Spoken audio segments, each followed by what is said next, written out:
तो देखो मैं यहाँ पे पब्लिश पे क्लिक करता हूँ और पब्लिश करने के बाद देखो वो एरर, अभी मैं यहाँ पे रजिस्ट्रेशन स्क्रीन पे ऊपर क्लिक करता हूँ। सो देखो यहाँ पे मुझे बोल रहा है कि your account has been created successfully.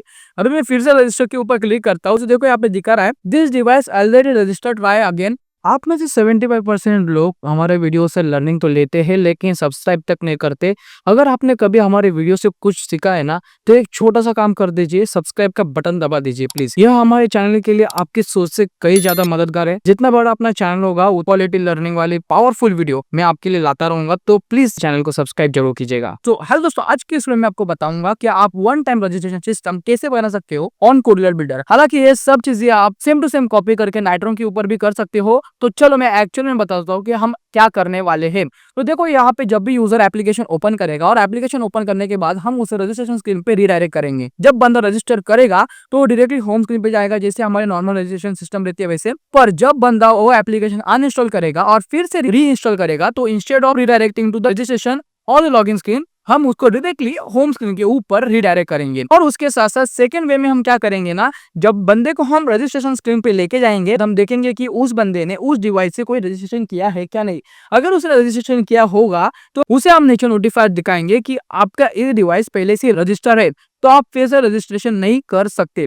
Okay, तो ये दो सिस्टम मैं आपको आज की इस वीडियो में दिखाऊंगा। चलो दोस्तों, मेरा नाम है देवेंद्र, आप देख रहे हो Pixel YouTube channel powered by Edge Store. और so without any ado, let's start today's video.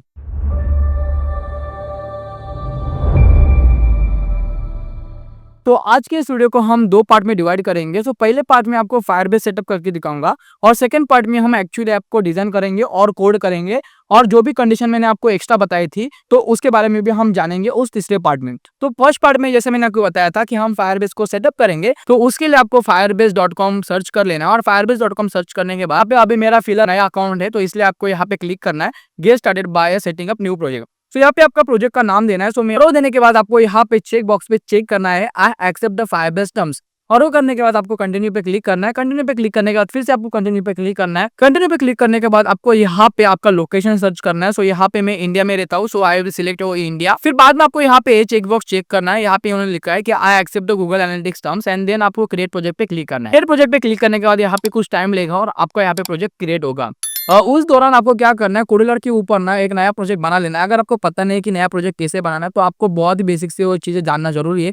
तो इसलिए आप हमारा फ्री मास्टरी कोर्स वीडियो देख सकते हो, हमारे यूट्यूब चैनल पे फ्री में अवेलेबल है। आई होप आपने यहाँ पे ये वाला प्रोजेक्ट बनाया होगा और उसके साथ हमारा फायरबेस का भी प्रोजेक्ट यहाँ पे बना होगा। तो चलो कैसे यहाँ पे प्रोजेक्ट हमारा क्रिएट हो चुका है। तो यहाँ पे मैं कंटिन्यू बटन पे क्लिक करता हूँ। अगर आपका डैशबोर्ड ऐसा कुछ इस तरीके से रहेगा, तो आपको क्या करना है, ये वाले एरो पे क्लिक करना है, तो ऐसे एक्सपांड हो जाएगा। फिर ये एक्सपांड बिल्ड पे क्लिक करना है। बिल्ड पे क्लिक करने के बाद आपको क्या करना है, रियल टाइम डाटाबेस पे क्लिक करना है। रियल टाइम डाटाबेस पे क्लिक करने के बाद आपको क्या करना है, आपको बताता हूँ। और ये सेम चीजें आप एयरटेबल के साथ भी कर सकते हो, उसके साथ MySQL भी साथ भी कर सकते हो। सिर्फ यहाँ पे लॉजिक समझो आप, क्या लॉजिक मैं आपको बताना चाहता हूँ। सो अभी मैं आपको ये फायरबेस के साथ करके दिखाता हूँ। अगर आपको एयरटेबल के साथ चाहिए होगी या आपको MySQL के साथ चाहिए होगी, तो आप मुझे कमेंट करके बताओ, तो मैं उसके ऊपर भी जरूर वीडियो बनाऊंगा। बट वो भी बहुत आसान चीज है, जैसे मैंने फायरबेस के साथ किया वैसे आपको एयरटेबल के साथ करना है। मतलब बेसिकली कि आपको डाटाबेस को कनेक्ट करना है, मतलब आपको एयरटेबल डाटाबेस को कनेक्ट करना है। अगर आप एयरटेबल यूज कर रहे हो, अगर आप MySQL यूज कर रहे हो, तो MySQL को आपको पेज के साथ कनेक्ट कर लेना है। सो अभी फिलहाल के लिए मैं आपको यहाँ पे फायरबेस के साथ दिखाता हूँ। ओके, अगर आपको चाहिए होगा तो आप मुझे कमेंट करो, मैं उसके ऊपर भी वीडियो बनाऊंगा। तो यहाँ पे आपको सबसे पहले क्रिएट डाटाबेस के ऊपर क्लिक करना है। क्रिएट डाटाबेस के ऊपर क्लिक करने के बाद आपको यहाँ पे लोडिंग दिखाएगा। तब तक मैं आपको क्या बताता हूँ ना, यहाँ पे आपको एक रूल कॉपी करना है। उसके ऊपर मैंने पहले से एक वीडियो बना हुई है। गूगल सर्च पे यहाँ पे लिखना है फायरबेस पिक्सल एडिटर ये स्टोर। ओके, तो ये लिखने के बाद आपको यहाँ से सबसे पहले वीडियो मिलेगी। फिर इसके ऊपर आपको क्लिक करना है और इसके ऊपर क्लिक करने के बाद इस वाले वीडियो के आपको डिस्क्रिप्शन में जाके वहां पे एक रूल है, वो आपको कॉपी कर लेना पड़ेगा। तो तब तक हम यहाँ पे आते हैं और यहाँ पे आप कोई भी छेड़छाड़ नहीं करनी। यहाँ पे आपको कोई भी छेड़छाड़ नहीं करनी। यहाँ पे आपको रियल टाइम डाटाबेस का लोकेशन यूनाइटेड स्टेट्स ही रखना है। फिर बाद में आपको नेक्स्ट करना है। नेक्स्ट करने के बाद आपको एनेबल पे क्लिक करना है। तो अभी यहाँ पे हमारी वीडियो यहाँ पे ओपन हो चुकी है। तो सबसे पहले अगर आपको ये वीडियो देखना है तो वीडियो देखो, बट यहाँ पे मैंने पिन कमेंट में इसका रूल आपको दिया हुआ है, तो आपको इसको कॉपी करना है। बेसिकली यहाँ से यहाँ तक आपको कॉपी करना है। और ये रूल से क्या होगा ना कि आपका जो भी रूल है बहुत ही सिक्योरली वहाँ पे सेटअप हो जाएगा। पहले क्या करते थे, रूल्स के अंदर जाके हम यहाँ पे सिर्फ ट्रू और ट्रू करते थे। आपको दिखाता हूँ मैं यहाँ पे ट्रू ट्रू करके। तो जब भी आप यहाँ पे ट्रू ट्रू करते हो और यहाँ पे अगर पब्लिश करते हो ना, तो यहाँ पे आपको फायरबेस एक एरर दिखाता था। सो एरर क्या मैं आपको दिखाता हूँ, पब्लिश करता हूँ। देखो, your security rules are defined as public, anyone can still modify or delete data in your database. तो अभी देखो मैं इसको रिमूव करके जो मैंने यहाँ से अपने वीडियो के कमेंट सेक्शन से जो मैंने कॉपी किया था उसको मैं यहाँ पे एक पेस्ट करता हूँ और पेस्ट करने के बाद पब्लिश करता हूँ।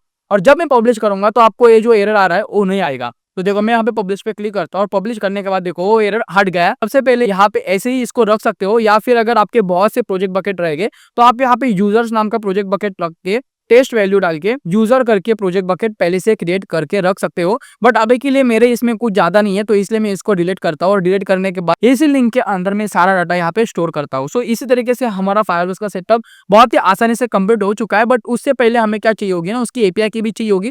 तो एपीआई के लिए आपको प्रोजेक्ट सेटिंग में जाने क्या होता था ना, वेब एपीआई की आपको यहाँ पे मिल जाती थी, बट अभी वो वेब एपीआई की आपको डायरेक्टली नहीं मिलती। तो आपको वो मिलने के लिए आपको सबसे पहले एंड्रॉइड के आइकन पे क्लिक करना है। यहाँ पे आपको पैकेज नेम डालना है, आप डाल सकते हो। सो यहाँ पे मैं डालूंगा पैकेज नेम आपको डालना होगा। तो आपको पब्लिशिंग के अंदर यहाँ पे पैकेज नेम com.test.1time लिखता हूँ मैं यहाँ पे, और आप यहाँ पे कुछ भी लिख सकते हो। अगर आपको पता नहीं पैकेज नेम मतलब क्या, तो आप हमारा कोर्स वीडियो देखो, वहाँ पे मैंने बहुत ही आसानी से समझाया है कि पैकेज नेम मतलब क्या होता है।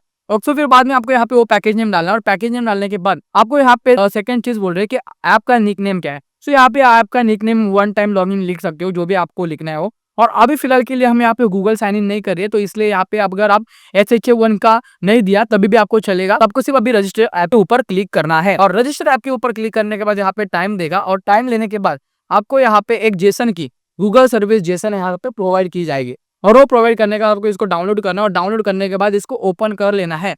ओपन कर लेने के बाद आपको यहाँ पे आपकी एपीआई की देखने के लिए मिलेगी। मतलब अभी हमारे पास एपीआई की भी है, हमारा यहाँ पे रियल टाइम डाटाबेस का रूल भी सेटअप हो चुका है, और हमारा रियल टाइम डाटाबेस भी बन चुका है। तो अभी हमें क्या करना है, सेकंड पार्ट में जाना है। वहां पे हम क्या करेंगे, सबसे पहले एक्चुअली डिजाइन एंड कोडिंग करेंगे। मतलब वहां पे अभी हम क्या करेंगे, स्टेप 2 में स्क्रीन रजिस्ट्रेशन स्क्रीन और होम स्क्रीन को डिजाइन करेंगे, और डिजाइन करने के बाद हम कोड करेंगे। तो अभी डिजाइन का पार्ट में अभी फास्ट फॉरवर्ड कर रहा हूँ, डिजाइन आप आपके हिसाब से कर लो, और हम मिलते हैं कोड पार्ट में, वो भी स्टेप 2 में। दोस्तों अभी यहाँ पे मैंने डिजाइन बना दी है। तो यहाँ पे आप देख सकते रजिस्ट्रेशन की स्क्रीन कुछ इस तरीके से दिखती है, और उसके साथ साथ स्क्रीन की स्क्रीन कुछ इस तरीके से दिखती है, और हमारी होम स्क्रीन की स्क्रीन कुछ इस तरीके से दिखती है। कोई मैंने फैंसी यहाँ पे डिजाइन नहीं की है, जो भी डिजाइन मैंने की है वो बहुत ही सिंपल और मिनिमलिस्टिक की है, सिर्फ आपको कोड ब्लॉक समझाने के लिए। अगर आपको बहुत ही अच्छे से डिजाइन वाला यूआई चाहिए होगा तो आप हमारे रजिस्ट्रेशन का ए वाला वीडियो देखो, वहाँ पे हमने बहुत ही ब्यूटीफुल तरीके रजिस्ट्रेशन स्क्रीन बनाए हुए, आपको वो वीडियो बहुत ही पसंद आएगा। तो दोस्तों चलो अभी बात करते हैं हम नॉर्मल रजिस्ट्रेशन स्क्रीन के ऊपर। चलो अभी हम बात करते हैं ब्लॉक कोडिंग के ऊपर। यहाँ पे आपको सर्च करना है फायरबेस,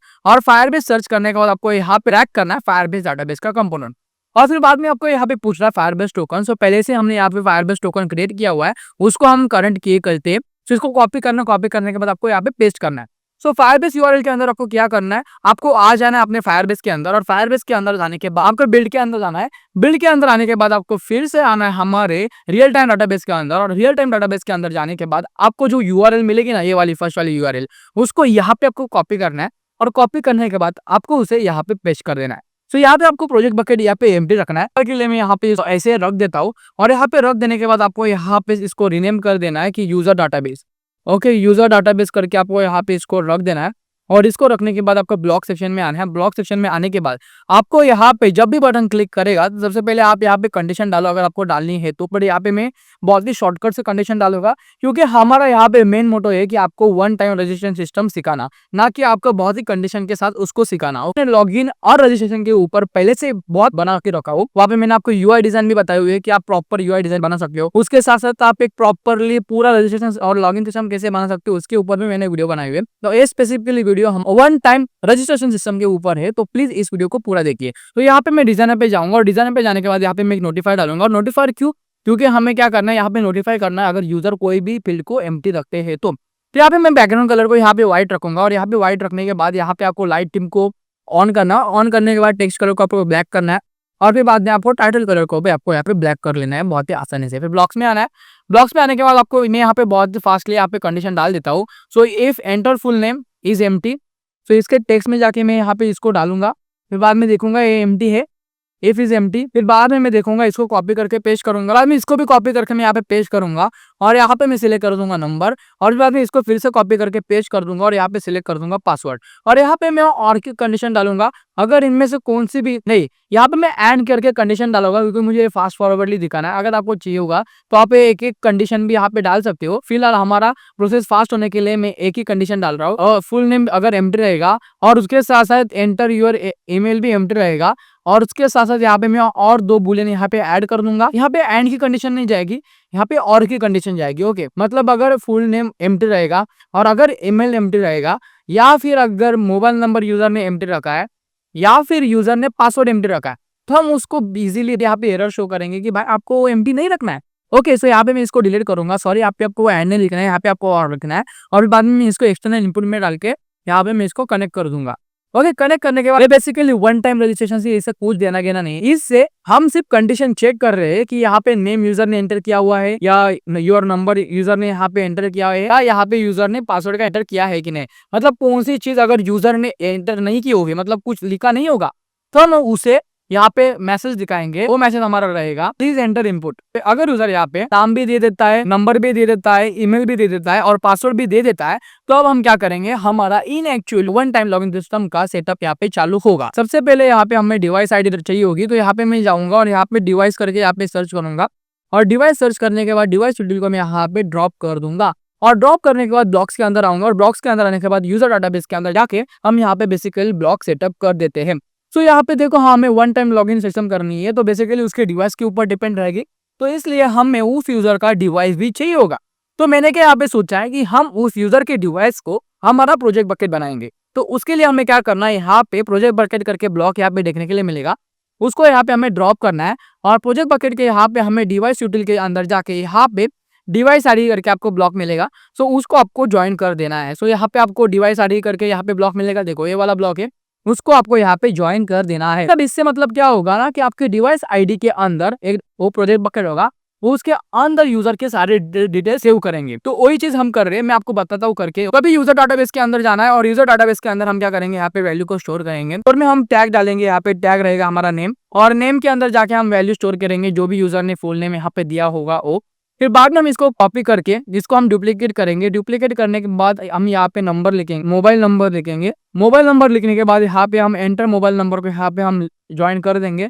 फिर बाद में हम यहाँ पे ईमेल लिखेंगे, और ईमेल लिखने के बाद हम यहाँ पे एंटर योर ईमेल करके यहाँ पे हम ज्वाइन कर देंगे। तो एंटर योर ईमेल करने के बाद हम यहाँ पे पासवर्ड करने के बाद यहाँ पे एंटर योर पासवर्ड हम यहाँ पे सिलेक्ट कर देंगे। सो किस प्रकार से हमारा डाटाबेस यहाँ पे अभी स्टोर होगा।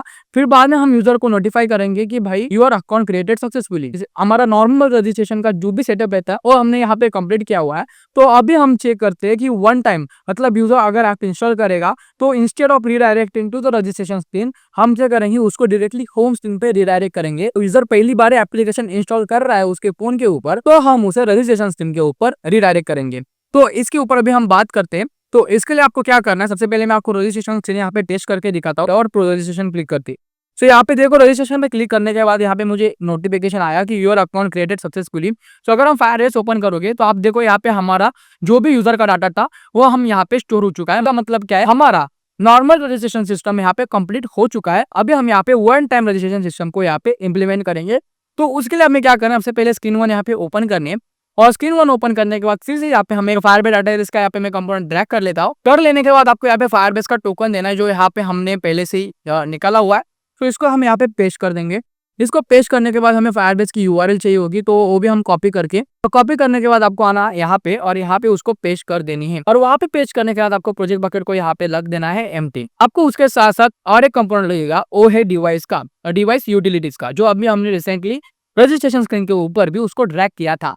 तो अभी ब्लॉक स्क्रीन पे आना है। ब्लॉक स्क्रीन पे आने के बाद हमें क्या करना है, गेट टैग लिस्ट का हमें ब्लॉक यहाँ पे ड्रॉप करना है। जब भी हम टैग लिस्ट कॉल करेंगे तब हम क्या करेंगे, फिर बाद में आपको फिर से फायरबेस डाटाबेस के अंदर जाना है, और टैग लिस्ट के इस वाले ब्लॉक को आपको यहाँ पे ड्रॉप कर देना है। और वो ड्रॉप करने के बाद आपको ये सारे डिवाइस आईडी मिलेंगे जो यहाँ पे यूजर ने रजिस्टर की हुई है। यहाँ पे लेट अस सपोज ये वाला फर्स्ट डिवाइस रहेगा, सेकंड डिवाइस रहेगा, थर्ड डिवाइस रहेगा।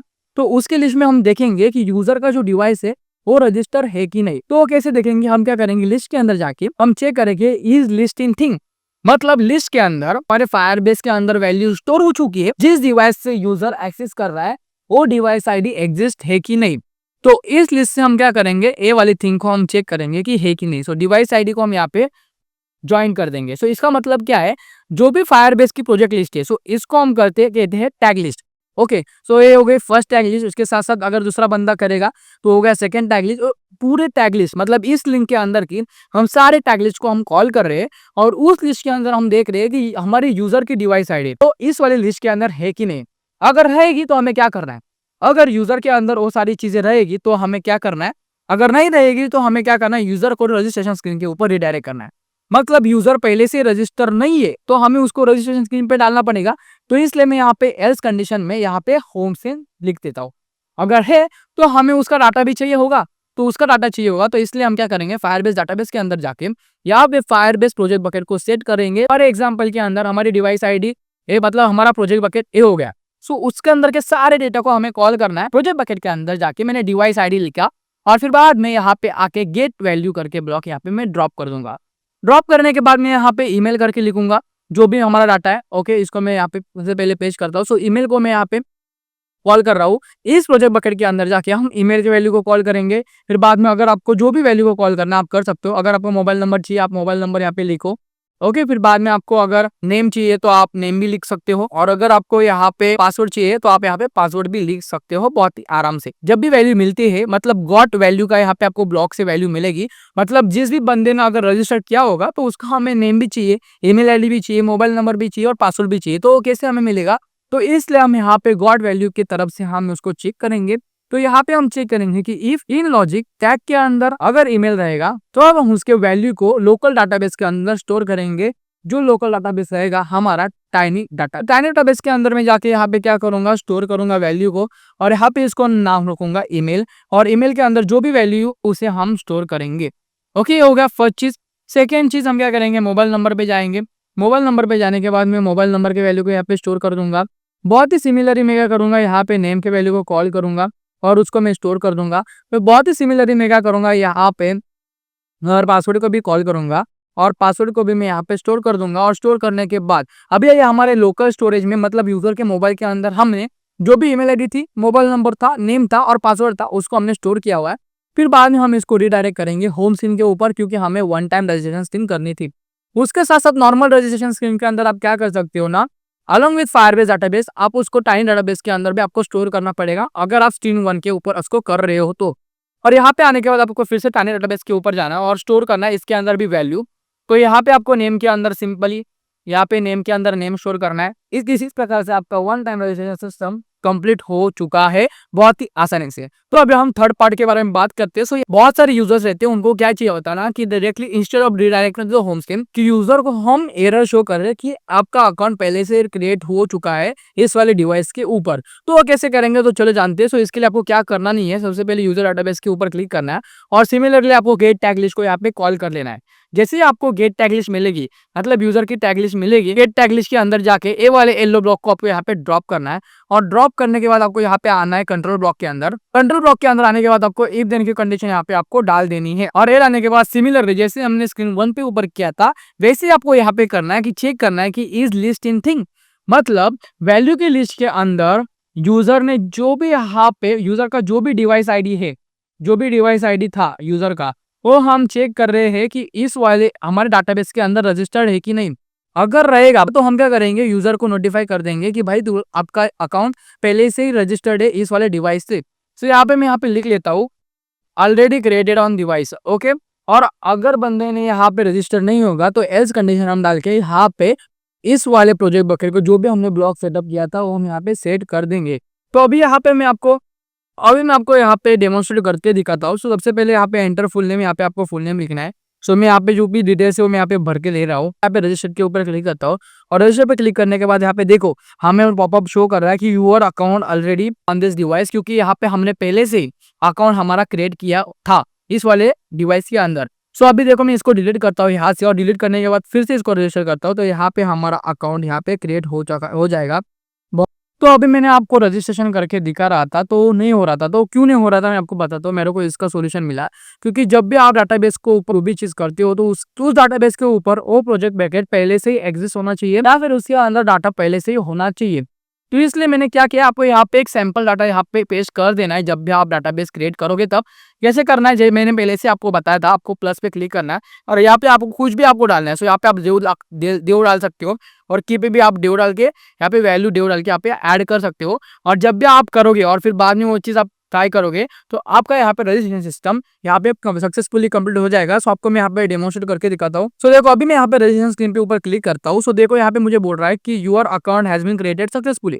अभी मैं फिर से रजिस्टर के ऊपर क्लिक करता हूँ। मैंने यहाँ पे फिर से डाटा यहाँ पे फिल किया हुआ है और अभी रजिस्ट्रेशन के ऊपर मैं क्लिक करता हूँ और रजिस्ट्रेशन के ऊपर क्लिक करने के बाद देखो मेरे को क्या दिखाता है। सो देखो यहाँ पे दिखा रहा है this device already registered, try again, क्योंकि अभी हमारा यहाँ पे डिवाइस पहले से ही एग्जिस्ट है, इसलिए मुझे ये मैसेज दिखा रहा है। सो फिर से आपको सेटिस्फेक्शन के लिए मैं इसको डिलीट करता हूँ और डिलीट करके फिर से अभी अगर रजिस्टर करता हूँ तो हमें रजिस्टर करने देगा। सो देखो यहाँ पे मुझे फिर से इसको स्क्रीन को रिफ्रेश मारना पड़ेगा। तो अभी रिफ्रेश मारने के बाद यहाँ पे फिर से इसको यहाँ पे नाम देता हूँ। सो अभी मैं यहाँ पे देवेंद्र की जगह कोहली लिखता हूँ सिर्फ, और यहाँ पे नंबर मेरा सेम है 9136360322 लिखता हूँ। और बाद में यहाँ पे ईमेल आईडी में देवेंद्र कोई 41 से सिर्फ देवेंद्र कोई लिखता हूँ और पासवर्ड आगे 00 लगाता हूँ। मतलब इनपुट से यहाँ पे मैं चेंज कर रहा हूँ। तभी भी अगर रजिस्टर करूंगा तभी भी देखो मेरे को दिखा रहा है कि this device already registered, I log in. इसी तरीके से आप one time log in system बना सकते हो ऑन कोडिलर बिल्डर। आप सेम चीज कॉपी करके नाइट्रॉन के ऊपर भी बना सकते हो, MIT ऐप इन्वेंटर के ऊपर भी बना सकते हो, पर किसी भी बिल्डर के ऊपर आप बना सकते हो। आपको ये वीडियो पसंद आई होगी और यहाँ पे मैं 2 मेथड से आपको ये सिस्टम बताया। अगर समझ में आया होगा तो प्लीज इस वीडियो को लाइक कीजिएगा और उसके साथ आपका वैल्यूएबल कमेंट भी कमेंट करके जरूर जाएगा। इस तरीके से मॉडर्न और मिनिमल रेजिस्टेंस स्ट्रिंग कैसे बना सकते हो कोडिलर के ऊपर, अगर वो जानना है तो आपको ये वाली वीडियो देखो।